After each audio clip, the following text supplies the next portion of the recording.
Right now, as we speak, there's an invisible assistant sitting quietly in exam rooms and hospital wards. Yeah, which is kind of wild to think about. It really is. It's actively listening to patient consultations, independently drafting up comprehensive care plans, and, simultaneously analyzing these massive data sets to predict whether your hospital will run out of ICU beds by next Tuesday. Right, we've completely moved past the era of the classic stethoscope. Exactly. I mean, historically, the stethoscope is this beautifully simple passive tool. You place it on a chest, and it just amplifies the sound of a heartbeat so the human ear can hear it better. It doesn't interpret the sound for you. No, it doesn't offer a diagnosis, and it Yeah. certainly doesn't write down the patient's chart. But today, the tools are actively analyzing, predicting, and actually participating in the care you provide. We are witnessing a fundamental shift here, from instruments that merely present information to complex systems that actively synthesize and create it. It completely alters the baseline of what medical technology is capable of doing. Which is exactly why we are dedicating this deep dive directly to you. Whether you are a doctor on rounds, a triage nurse managing just a completely chaotic floor, or, a healthcare administrator trying to balance resource allocation. Because you all hear the buzzwords constantly, right? Constantly. But today, we are stripping away the sci-fi noise. We're going to look at the actual mechanics of what artificial intelligence is doing on the ground in hospitals and clinics. And we're keeping it grounded. Very practical. Very practical. Wait a minute. Especially if you have zero prior experience with AI. We are making this accessible. Because grounding the conversation is so essential. The reality of how this technology operates in a clinical setting is often far more nuanced and honestly far more fascinating than those sensationalized headlines you see. Totally. So to get to the bottom of this, we're pulling from two incredibly robust sources today. First, we have a comprehensive, highly practical breakdown of AI use and regulation from the Australian Government Department of Health and Aged Care. That's a great one for the nuts and bolts. It really is. And we are pairing that with global guidance on the ethics and mechanics of these new AI models directly from the World Health Organization. The WHO guidelines are fascinating on this. They are. But before we look at the specific tools that are, already invading the clinic, we really need to understand the underlying engine here, because both sources make it very clear that AI is not just a fancy calculator. No. And it's not just an upgraded version of your current electronic health record software. No, it is an entirely different paradigm of computing. If we look at the fundamental definition provided by the WHO, artificial intelligence refers to the capability of algorithms integrated into systems to learn from data. Okay. And the defining characteristic here is that they learn to perform automated tasks without explicit step-by-step human programming. Wait, let me stop you there, because that contradicts how I've literally always understood software to work. Yeah. I mean, traditional code is deterministic, right? A human programmer has to write out every single scenario. Like, if the user clicks this button, open this window. Or if the test result is above 50, flag it in red. Right, and that deterministic model has run healthcare software for decades. It's safe, it's predictable, but AI relies on incredibly complex mathematical models, specifically what we call machine learning and deep learning. Okay, so how does that differ? Well, instead of waiting for a human to dictate the rules, the system is fed massive, unstructured amounts of words, images, and sounds, and then it uses complex statistical probability to find the patterns hidden within all that data on its own. Okay, so let me try an analogy here. If traditional software is like a human walking a maze where they've pre-mapped out every single left and right turn, Right.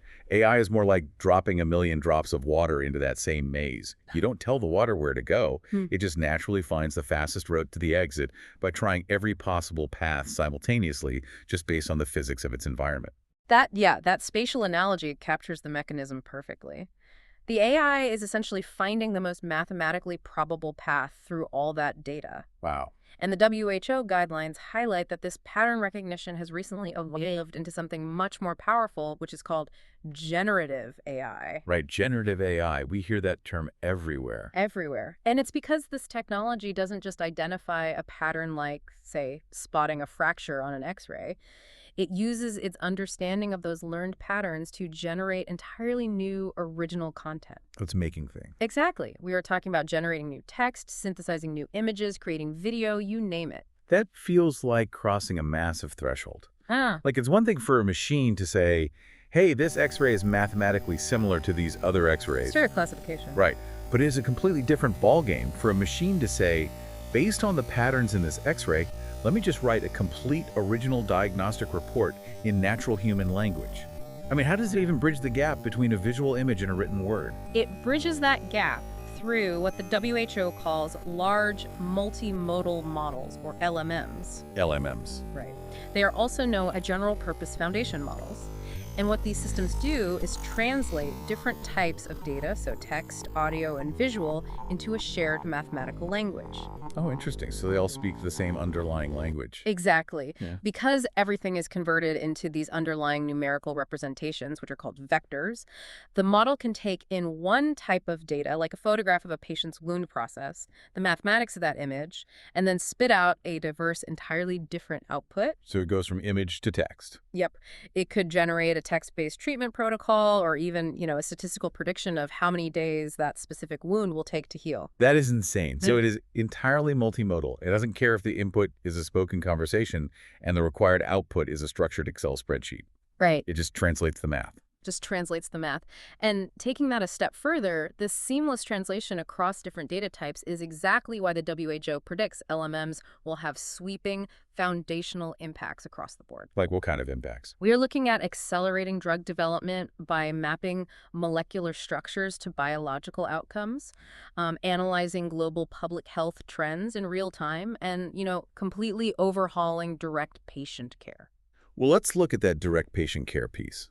Because if these LMMs are truly multimodal, meaning you can seamlessly translate a spoken conversation into a written diagnosis, I have to imagine that fundamentally changes a clinician's physical workflow. Oh, absolutely. What does that actually look like in the exam room for the nurses and doctors listening who are currently just drowning in documentation? Well, the Australian Health Department provides a phenomenal window into the daily practical applications of this.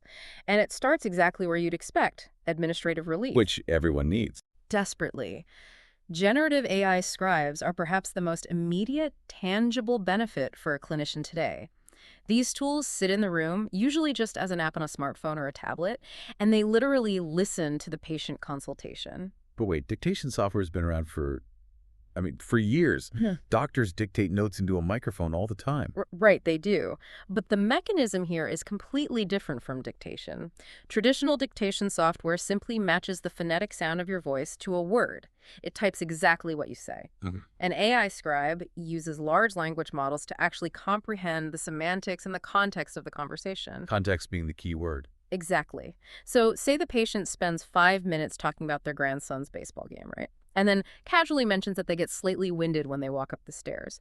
The AI knows to ignore the baseball game entirely. Oh, wow. It extracts the clinical symptom, translates winded on stairs to exertional dyspnea, automatically generates a structured clinical note, drafts a care plan, and can even stage the orders for a cardiology consult. That is incredible. It's parsing the medical relevance out of human messy dialogue in real time. In real time. For a physician who usually spends, 2 hours after their shift just typing up notes, that is life-changing. Completely changes their day.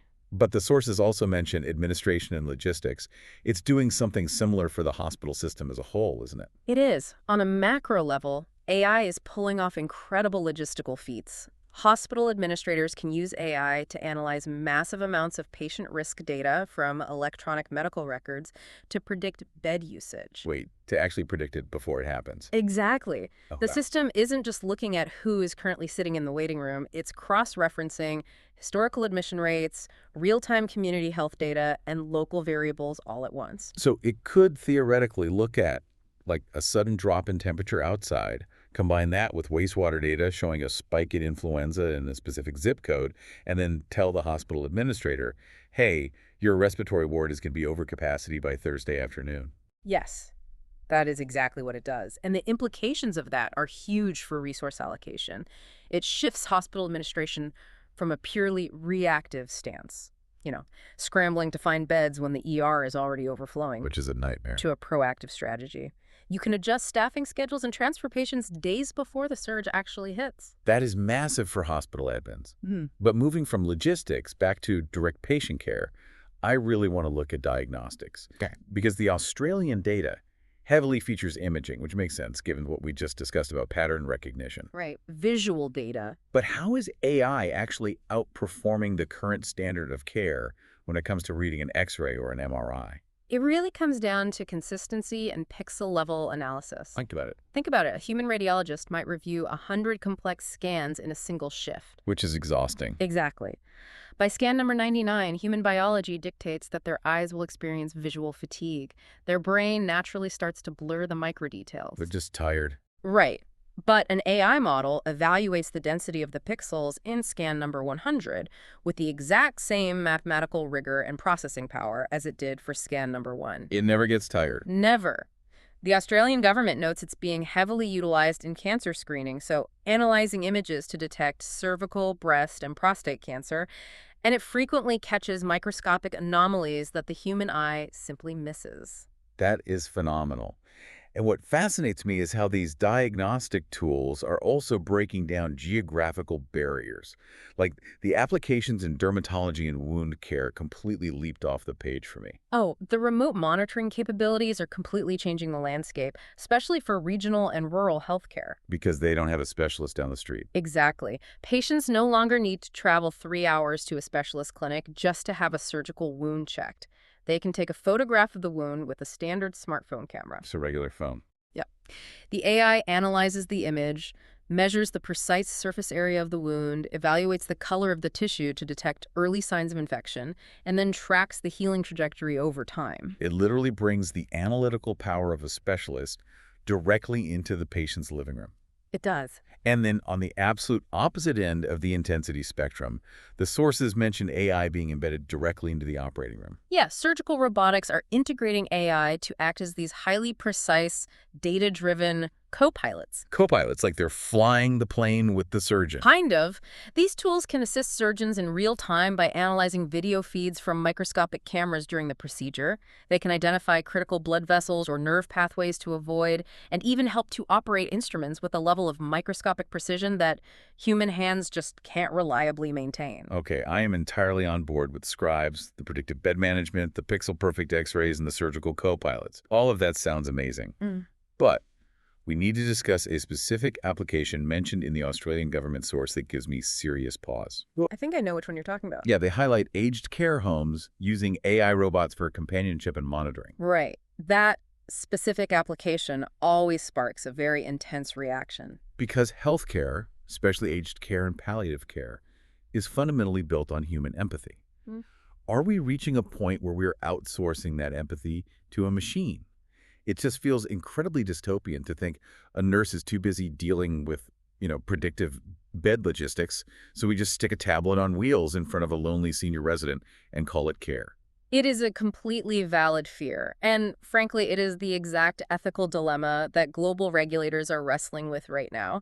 But the frameworks we're looking at from both the WHO and the Australian government draw a very hard, deliberate line here. Okay, what's the line? These tools are designed strictly for supplemental support, not emotional replacement. But what does supplemental support actually look like in practice without crossing that line into replacing human connection? Well, we have to view it through the same lens as the clinical decision support tools we discussed earlier. So an algorithm might suggest a medication dosage based on a patient's kidney function, but the human doctor makes the final call, right? Right. In an aged care facility, a companion robot isn't there to replace the emotional bond of a nurse. It's there to provide a continuous baseline of interaction and safety. It can monitor the room for falls using visual sensors. It can remind the patient to take their medication or even provide cognitive stimulation through conversation. So it's filling gaps. Exactly. When the facility is short-staffed and a human worker physically cannot be in 20 rooms at once, it augments the safety of the environment. Okay, I see. So it's essentially a highly interactive monitoring system acting as an extra set of eyes and ears to support the human staff rather than trying to, simulate human love. Exactly. But relying on a machine for that level of monitoring or diagnostic support anywhere in the hospital introduces a pretty terrifying variable. Because AI is fundamentally different from traditional medical tools, the way it breaks or fails has to be fundamentally different too. Oh, absolutely. This is the pivot point where the sheer power of the technology becomes its greatest vulnerability. The risk profile of artificial intelligence in healthcare is entirely unique. And the Australian government issues a very stark warning about this dynamic. They point out that because AI constantly learns from new data, a tool that is evaluated and approved today as low risk could quietly and organically evolve into a high-risk tool over time. Right, because traditional software is static. Version 1.0 stays exactly the same until a programmer manually releases version 2.0, but an AI model is dynamic. It's always changing. Always. As it processes new patient data every single day, it is constantly tweaking its own mathematical weights and parameters. So for the clinicians listening, that is like prescribing a physical medical device or a pharmaceutical drug that actively changes its own chemical makeup while it's inside the patient's body. That is a chilling comparison, but honestly, it perfectly illustrates the regulatory nightmare. You prescribe a specific algorithm on Monday, but by Friday, it's operating slightly differently because it learned something new on Wednesday. This dynamic, self-altering nature creates what computer scientists call the black box problem. The black box, which implies a total lack of transparency. Does that mean the AI is making decisions so complex that even the engineers who built the system can't trace exactly how it arrived at a specific diagnosis? That is the core of the issue. The LMM might give you a perfectly reasonable, highly effective treatment plan. But remember our maze analogy from earlier? The drops of water finding the exit. Right. Because the AI found the path through the data on its own using millions of interacting variables, the programmer doesn't have a map of how it got there. Oh, wow. So if the AI suddenly misdiagnoses a common rash as a rare flesh-eating bacteria, a human engineer can't just pop the hood, look at line 42 of the code, and say, ah, there's the typo. The decision-making process is locked inside a mathematical black box. And if you can't trace how the machine made the error, preventing that error from happening to the next patient becomes incredibly difficult. Almost impossible without a full reset. Which naturally leads to the issue of the data itself. The Australian Health Department explicitly warns about the dangers of biased training data. Yes. An artificial intelligence model is entirely dependent on the data it was fed during its creation. If the massive data sets used to train the algorithm do not include comprehensive representation from all diverse backgrounds, different ethnicities, ages, biological sexes, and socioeconomic statuses, the tool's mathematical foundation is fundamentally flawed. It would be like that medical resident we talked about earlier, only ever studying textbooks written in the 1950s that focused exclusively on one specific demographic of patients. Exactly. The resident might be brilliantly accurate when treating that one specific group, but the moment a patient from a different demographic walks into the clinic, the resident's knowledge base is dangerously inadequate. It failed. The outcomes become systematically inaccurate.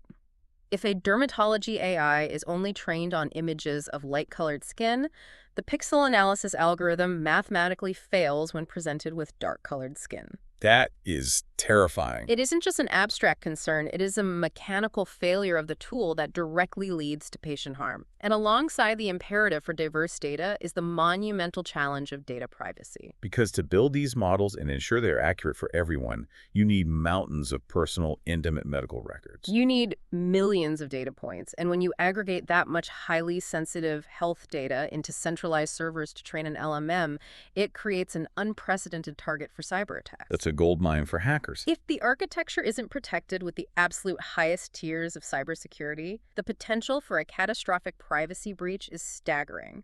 Okay, so with all of these severe risks on the table, the opaque black box, the mechanical failure caused by biased data, the massive privacy threats, and the reality that the algorithm actually changes its own parameters over time, how are legal frameworks possibly keeping up? Like, how is a hospital even legally allowed to deploy this?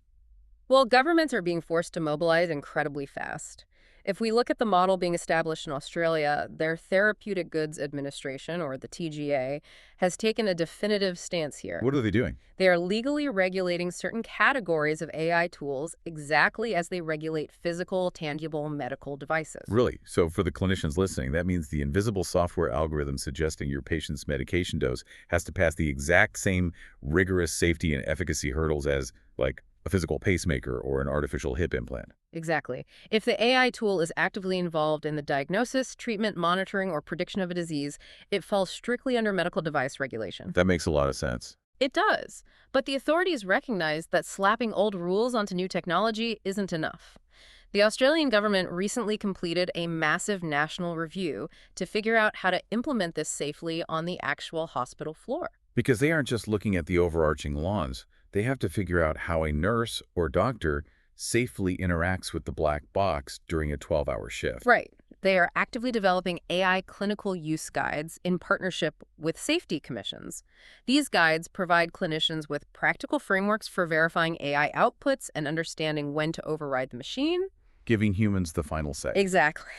Furthermore, they are auditing broader consumer and privacy laws to ensure there is a systemic safety net surrounding the specific medical regulations. It requires a whole-of-system approach because it is a whole-of-system technology. Yeah. You can't just install it and walk away. You really can't. It requires continuous, relentless auditing. Much like a licensed physician must maintain their credentials through ongoing, continuing education and peer review, an AI system needs constant human oversight to ensure its shifting parameters haven't drifted into dangerous territory. Wow. We have covered an immense amount of ground today, and what is abundantly clear is that AI is absolutely no longer a theoretical concept waiting for us in the distant future. It is actively walking the halls of our healthcare system today. Oh, it's already here. It's fundamentally restructuring administrative workflows by charting clinical notes and forecasting system-wide surges, and it's augmenting direct patient care by analyzing medical imaging and surgical environments with incredible pixel-level precision. And it's doing all of this because it is powered by large multimodal models, systems that translate complex human data into mathematics, find the hidden patterns, and generate completely original insights. But the very mechanism that makes it so powerful, its ability to continuously learn and adapt without human programming, is also its greatest liability. Absolutely. The technology's risk profile is inherently unstable. It demands unprecedented regulatory scrutiny, like the TGA treating algorithms as medical devices, and it requires vigilant, daily oversight from clinicians to guard against the black box effect, algorithmic bias, and privacy vulnerabilities. Which brings us back to that passive stethoscope we talked about at the very beginning. I mean, for generations, medicine has relied on fussed, known entities. You build a tool, you test it, you approve it, and 50 years later, it still operates the exact same way. Reliable and unchanging. But today, you are handing that stethoscope over to a machine that is constantly thinking, learning, and adapting to its environment. The tools are no longer just instruments. They are active, evolving participants in the clinical care pathway. And that leaves me with one final thought, something I really want you to mull over the next time you log into a new digital system at your clinic or hospital. In modern medicine, doctors and nurses are certified, and devices are approved based on a fixed standard. You pass the board exam, you're approved. The device passes the trial, it's approved. But if an AI tool is constantly learning from new patient data every single hour, meaning it is fundamentally a different tool today than it was the day it received its regulatory approval, how can our traditional one-and-done medical licensing and approval systems possibly keep up with a machine that never stops changing? That tension right there between static regulation and dynamic technology is the defining challenge for the next era of medicine. It truly is. Thank you so much for joining us on this deep dive. Keep asking those tough questions, keep challenging the tools placed in front of you, and we will see you next time.